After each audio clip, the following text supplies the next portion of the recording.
Sorry about that, Capricorn. We are definitely in a Mercury retrograde still. Fun, fun, fun. Okay. So let's pick up where we last left off. If you're just popping on, hit part 2 first, okay? This is just going to be the finishing stuff of that first part of the read, okay? So let's get into it. We were talking about Set, okay? All right. I'm just going to start straight from the beginning for you, okay? So you have this energy coming towards you, all right? Set, chaos. Trust that chaos is a part of the process of change.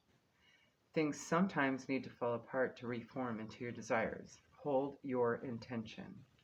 The Egyptian god of the desert, darkness, chaos, and storms is Set, or Seth, with the H at the end, but it's still Set. An incredibly powerful god with many temples attributed to him. Set was the son of Nut of the sky and Geb of the earth, and he was brother to Osiris. Set is a mysterious figure, represented as a man with the head of a beast, including features of an aardvark, jackal, or even a greyhound. He is considered the dark brother of Osiris, whom he killed and dismembered in jealousy. Set was the mighty lord of Upper Egypt and Ombos, which was situated on the western banks of the river Nile, and became the center of his cult. Set was regarded as barren, just like the desert with which he was associated. In fact, even in later dynasties, when the followers of Horus demonized Set, the people of the desert still honored him with major temples in remote areas. Current archaeological thinking is that Set was not always a demon or murderer, instead was the victim of a smear campaign. As Pharaoh Menes united Upper and Lower Egypt, a natural competition formed between the two regions, politically, commercially, and even spiritually. Horus was the patron of Lower Egypt. Set ruled Upper Egypt. The followers of both fought over who would be the patron of the unified kingdom. Finally, the followers of Horus reigned victorious. Set was figuratively and perhaps even literally exiled to the fury of the desert for eternity. Carrying a special scepter, a staff of power, Set parted chaos and embodied the organizing force of nature. As god of storms, he could whip up a destructive force from nothing, and as easily command this chaos to dissipate. Should the energies of Set blow in from the desert, know that all is not lost. There is such thing as necessary chaos.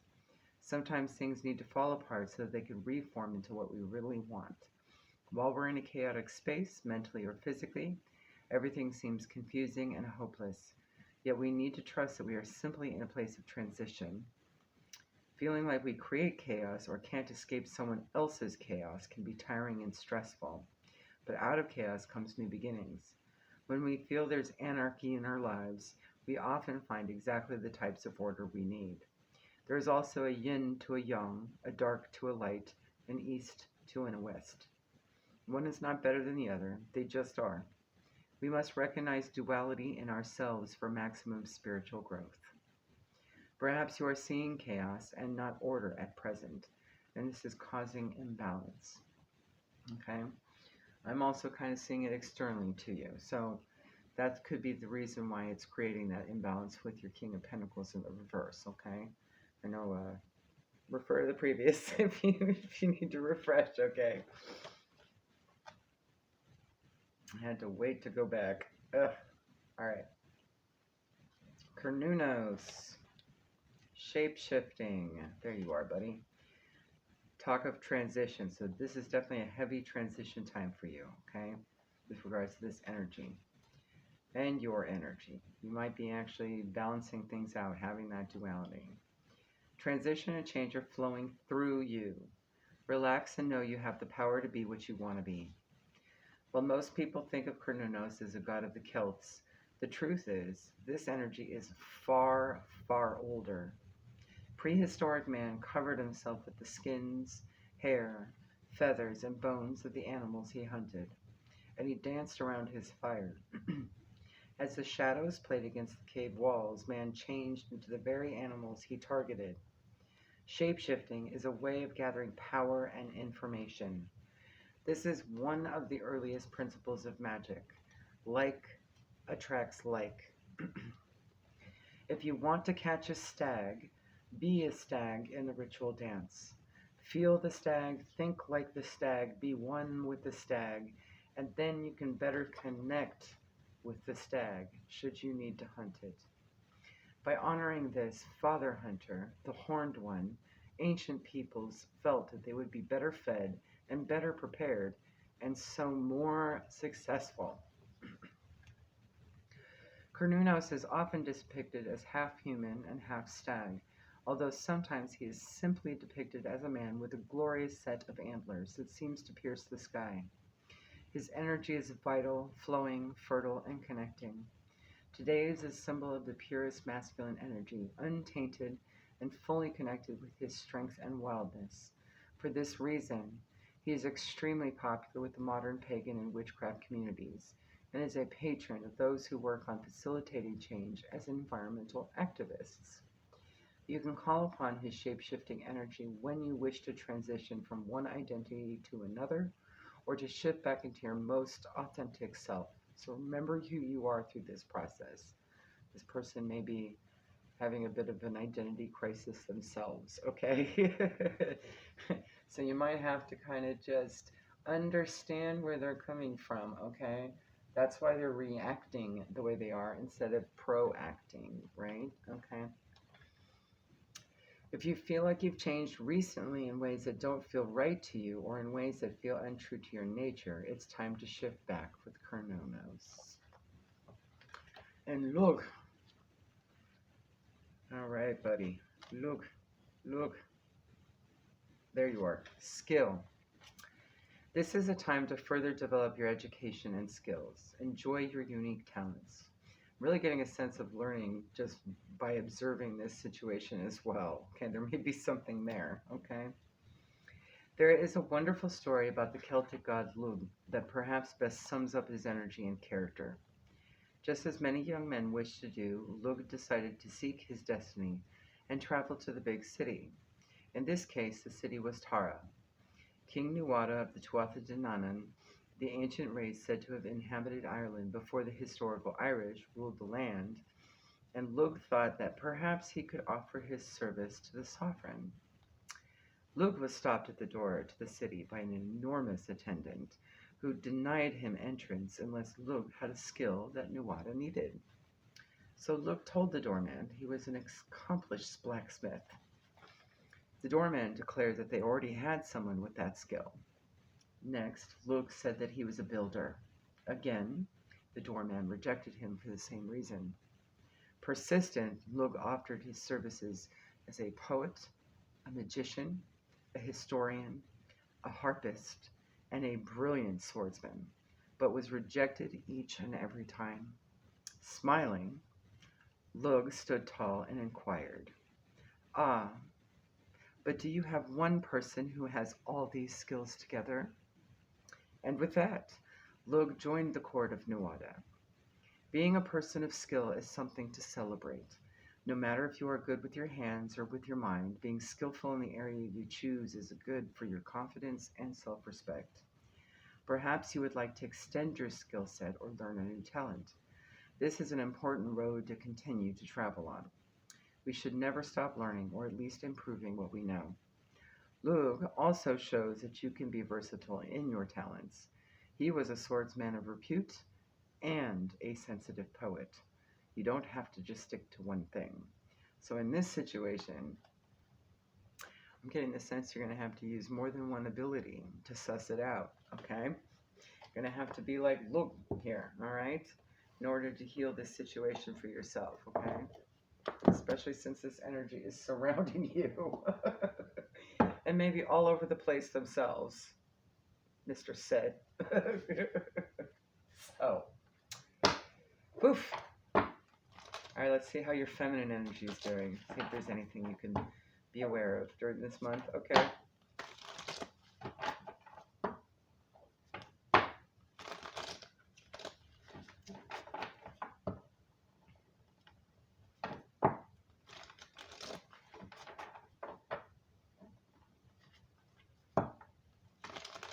All right, Spirit. for Capricorn feminine energy. Please and thank you. Let's get 3. Without fumbling the deck. Alright. Yamoja, release. Ma'at, justice. Make sure your heart is as light as a feather. I have a feeling this person may or may not be in that position, okay? And you have Hathor, joy.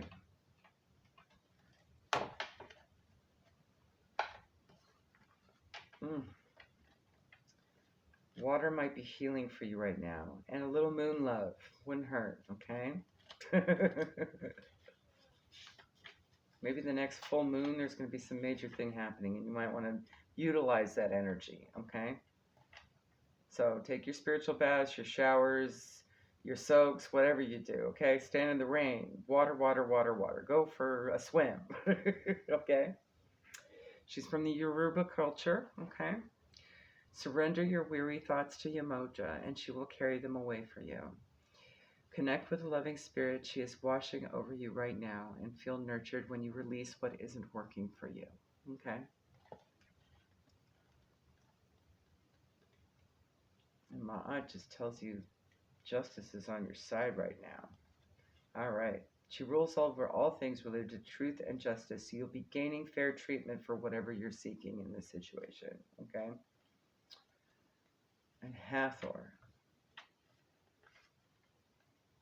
goddess of love and joy, the golden one, appears to usher in a new era of celebration and joy, so look forward to what's coming up, okay? Don't focus too much on this energy around you trying to trip you up, okay? Just keep doing the things you enjoy at the moment. You'll find happiness if you decide to pursue the avenue you're contemplating. Hooray! All right, let's see what chakras need some love. Let's get 6. Spirit, please and thank you.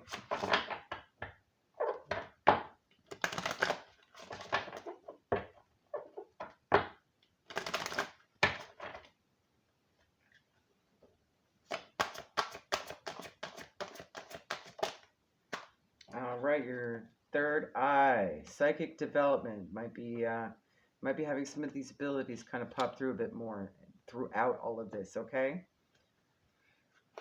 That includes any of your clairs. Although I'm seeing clairvoyance heavily here. You might see something, all right? Your heart chakra. Have fun. Think of whatever your inner child, your 7-year-old self would have loved doing, and go do that, okay? That might actually help coax these abilities out a bit more for you, okay? As well as heal whatever needs release in this situation. Holistic health, go explore new modalities, okay? That could be anything. Mind, body, spirit, anything. Holistic, okay? Try something new. Your solar plexus, that's your root chakra too. Solar plexus, inner strength. So stay strong and confident. You might need to do a little solar plexus boosting. More inner child. Heart chakra. One more.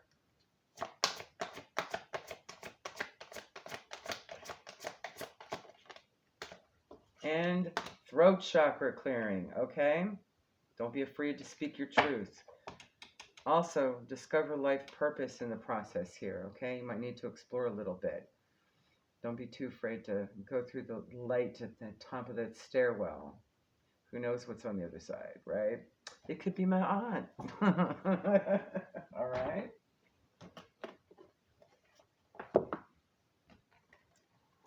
I have a feeling you'll discover some new things about where you're being led to by your higher self, okay, at this time. All right, your final guidance. Reclaim your energy. With set energy being there, yes, yes, yes.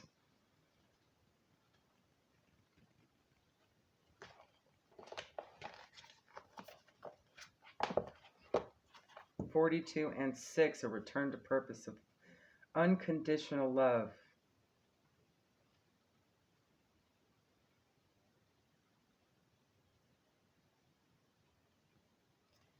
Recapitulation, owning your power. Where you put your energy is your choice.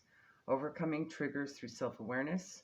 Energy vampires, such as said in this No One Falls in Love, that's an inmate energy, okay? Reclaiming your soul fragments, observing the observer, and shifting victim mentality. When we embrace our energy, an energy-aware lifestyle, we start to notice when we feel drained or ungrounded. We may feel flat or out of our center after spending time with certain people or places. So that blew you in big time, all right? Our energy is our responsibility, and how we give it away becomes a conscious choice as we step into empowerment. But what about the fragments of self we gave away before we came to this awareness? So the energy could be residual, right? Especially if it's like this baby daddy energy or, an absent father or something, right? Like had been discussed previously. Yes, it is possible to recover and restore yourself to wholeness. In shamanic practice, recapturing and reuniting with lost fragments of ourselves is called recapitulation. Even when we become aware of the patterning that unnecessarily chews up our energy, we may still feel drained by certain people or situations. When we grow our awareness further and take note of the triggers, we see it as always our choice where our energy goes, although it might not feel that way. We may feel we need to give to the people we most care about in a way that depletes us. We may hold a subconscious sense of obligation to others or a belief that our own needs cannot be met until we have taken care of everyone else. We may run ourselves ragged, meeting deadlines, keeping customers happy, living up to expectations, or ensuring we have everything our children require from us. Many of us expend energy through drama, self-doubt, self-sabotage, anxiety, and fear. Sometimes we sense we are giving too much, but cannot see exactly how it is happening, or that our effort may be unproductive, even counterproductive. But it doesn't have to be like this. To claim more time and energy for yourself, look at what is and isn't serving you. You may need to make changes in your external environment. More often, the most effective change will be to your perception of self. What beliefs and learnings serve you? What fear-based and limiting expectations are keeping you from your power?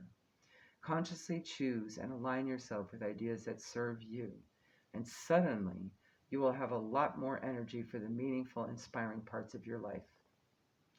You will also have improved presence and more for your loved ones. We become aware of our patterning through self-awareness.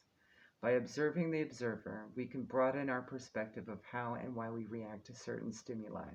Immediately getting Kernonos here, right? That like attracts like kind of thing. This understanding helps us untangle ourselves from drama. So you may need some skill from Lug to be creative with that, right? Okay. We can distinguish what is relevant and real to us in the here and now from outdated stories. Instead of reacting when we feel most triggered, could be this set energy for you, okay? We can peel back the layers of those moments and claim greater understanding of ourselves and the myths we have unwittingly subscribed to, or that others have ascribed to us. Again, these trays, man. Okay. Meditation can help us explore and take responsibility for our internal dissonance. Anything that takes you out of the busyness of your mind can heighten your perspective so you can see the bigger picture. There are other contributors to energy depletion, such as not having enough healthy food or sleep. Diet and lifestyle are usually easier to rebalance than our self-beliefs. Illness and environments that affect self-esteem, or where our soul does not feel at home and safe with others, are other factors. We may need outside help to reclaim our energy, but having an awareness of what is required is a step closer to being able to fix the problem and can start the healing process. When you are going through tough times, doing something that makes the soul rejoice, even something small, maybe something forgotten about too, right, with this inner child, is extremely helpful in boosting your energy levels. This card encourages you to be aware of where your energy is going. If you are not at your optimal energy level, it invites you to consider the core of why this may be. You have the power to own your energy and choose where you direct it. Look at situations that trigger drama and anxiety to reduce energy loss. Detach from environments. Again, that establishing boundaries, reestablishing boundaries, right? We're just straight up no. Or people that are not healthy for you. It's up to you to make that shift. Victim mentality is no help, so realize you have the power to transform your life and choose healing and self empowerment. It's time to kickstart the upward spiral to abundant energy and soul presence. And I just envisioned a perfect, well, it's not a meme, but it's a perfect picture I have, okay, that describes exactly this about wholeness. Your soul is always whole, no matter how wounded your ego is, okay? Just remember that. You're always whole. You've never stopped being whole, okay? This person may be in a lack mindset and feeling broken and not together, right? And they may be just projecting this onto you, okay? So bear that in mind. I hope that helps. So sorry about part 1, part 2. Oh, Mercury retrograde has definitely been affecting things. This should not be a problem until after the 15th when the shadow side is done, okay? Because that is when I get new tech, okay? I won't be dealing with the old tech anymore. All right, Capricorn, hopefully that helps. Bye.